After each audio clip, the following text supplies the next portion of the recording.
In this video, I will show you how to delete a domain from GoHighLevel. To do this, just sign into GoHighLevel and go to Settings in the bottom left. From there, scroll down until you see Domains and click on that. And here you will see all of your domains. Now just click Manage next to the one that you want to delete. And then what you want to do is in the right, click on the three dots and just click Delete. Then it says Delete Domain. Do you want to delete this domain? Go and click Delete. And then once you do that, the domain will be deleted, and you can do the same right here. And now when you go to domains, you can now see that this one is deleted. And now right here for the redirects, you can see if I go to delete this domain has redirect URLs linked to it. So you need to delete those first. So just go to URL redirects, then delete those. And now you can go back to the domains.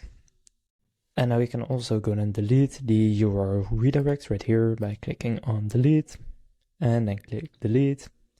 And then it will be fully deleted from your domains. So now you know how to delete a domain from GoHighLevel. If this video was helpful, please consider leaving a like and subscribing to my channel. With that being said, I will see you in the next video.